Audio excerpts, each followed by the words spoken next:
आप सभी लोगों का अभिनंदन करते हुए माननीय गुरु जी की अध्यक्षता में संपन्न हुई और उस बैठक में समन्वय समिति के गुरुजी सहित सभी सदस्य मौजूद थे। कई बिंदुओं पर उस पर चर्चा की गई। मैं विस्तार से उन बिंदुओं को आपके सामने रखूंगा। सबसे पहले उन निर्णयों को मजबूती के साथ सरकार लागू करे और जहां भी त्रुटि है उन त्रुटियों को दूर करते हुए जो राज्य के लोगों की मन भावना है उस भावना को पूरा करने का प्रयास करने के लिए हम लोगों ने सरकार को परामर्श दिया है। सबसे पहले जो निजी क्षेत्रों में और परियोजनाओं में 75% आरक्षण का जो प्रावधान सरकार के द्वारा किया गया है उसको सख्ती से लागू करने का हम लोगों ने अनुरोध किया है सरकार से और परामर्श भी हम लोगों ने सरकार को देने का काम किया है। चूँकि इस राज्य में जो छात्र हैं, नौजवान हैं, उनको उनका नियोजन हो और सरकार से जो उम्मीदें उनकी है वो पूरा हो, इसलिए इस विषय को हम लोगों ने प्राथमिकता के आधार पर लिया है और सरकार से अनुरोध भी हम लोगों ने किया है। दूसरा जो महत्वपूर्ण विषय है, सरना आदिवासी धर्म कोड को राज्य सरकार ने कैबिनेट और विधानसभा से पास करके और केंद्र सरकार को भेजने का काम किया। सरना धर्म कोड इस राज्य के लोगों की भावना से जुड़ा हुआ विषय है और सरकार ने जिस तरह से गंभीरता दिखाई, सरकार ने जिस तरह से त्वरित इस मामले का निष्पादन अपने स्तर से किया है, हम लोग चाहेंगे कि केंद्र सरकार भी इस मामले को जल्द से जल्द भावना के अनुरूप उसको अनुमोदित करे। चूँकि ये पूरा मामला काफ़ी वर्षों से लंबित था और काफ़ी वर्षों से लोगों ने आंदोलन के माध्यम से अपनी भावना को प्रकट किया था और इस पर समिति ने यह भी निर्णय लिया कि अगर सरकार चाहे, इसको हम लोगों ने सुझाव के रूप में दिया है, तो केंद्र सरकार और महामहिम राष्ट्रपति महोदया से मिलकर के और हम लोग इसको लागू कराने का अनुरोध करेंगे। जो राज्य सरकार के द्वारा बनाई गई, विधानसभा ने ध्वनि मत से उसको पारित किया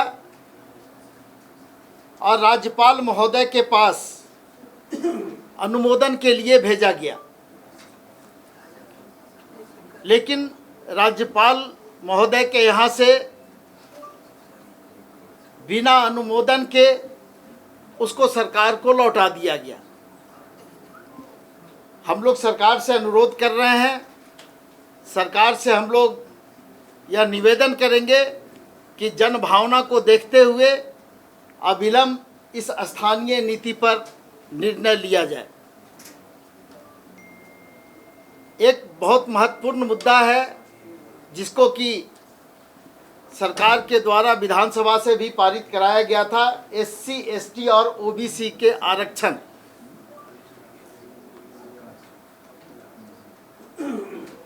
इस विषय को भी सरकार ने राज्यपाल महोदय के यहाँ भेजा था और राज्यपाल महोदय के यहाँ से इस पर समीक्षा करने की बात करते हुए पुनः सरकार को इस विधेयक को लौटा दिया गया। हम लोग सरकार से अनुरोध किए हैं कि चूंकि सरकार ने निर्णय लिया और विधानसभा के द्वारा यह पारित है, तो इस पर अविलंब सरकार निर्णय ले और जो भी त्रुटि है उस त्रुटि को दूर करते हुए इस पर आगे की प्रक्रिया पूर्ण की जाए। किया गया लागू करने की दिशा में जब सरकार आगे बढ़ी तो झारखंड उच्च न्यायालय में इस मामले को ले जाया गया और वो भी बहुत दुर्भाग्य की बात है कि भारतीय जनता पार्टी के कार्यकर्ताओं के द्वारा ने जनभावना के अनुरूप ये निर्णय लिया था और सरकार चाहती है कि इस मामले को हम लागू करें। लोगों की जो उम्मीद है सरकार से उसको पूरा करने का प्रयास सरकार ने किया, लेकिन भारतीय जनता पार्टी के इस रवैये से ये मामला हाईकोर्ट के द्वारा खारिज हो गया। हम लोग चाहते हैं कि सरकार इस पर पुनः विचार करे, समीक्षा करे और जनभावना के अनुरूप इस नियोजन नीति को लागू करने का काम करे। और वो विषय भी राज्यपाल महोदय के पास भेजा गया था उनके अनुमोदन के लिए, लेकिन वहाँ से वो भी जो विषय था उसको भी राज्यपाल महोदय के यहाँ से वापस किया गया था। मॉब लिंचिंग का जो विषय था, तो इस तरह की जो बातें हैं निश्चित रूप से सरकार की भावना स्पष्ट होती है कि सरकार जनभावना के अनुरूप काम करना चाहती है, लेकिन कहीं ना कहीं भारतीय जनता पार्टी के द्वारा, भारतीय जनता पार्टी के दबाव में राज्यपाल महोदय के यहाँ से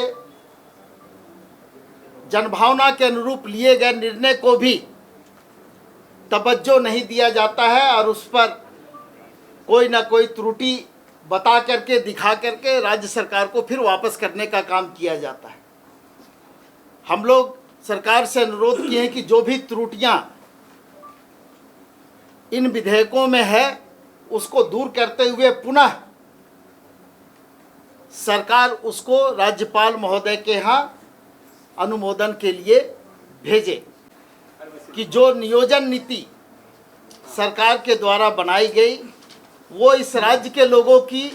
भावना है और उस भावना को जब सरकार ने विधेयक के रूप में पास करा करके अनुमोदन के लिए भेजा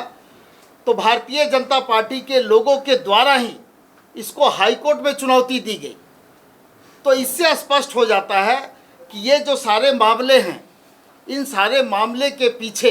भारतीय जनता पार्टी कहीं ना कहीं अपनी मंशा जाहिर कर रही है।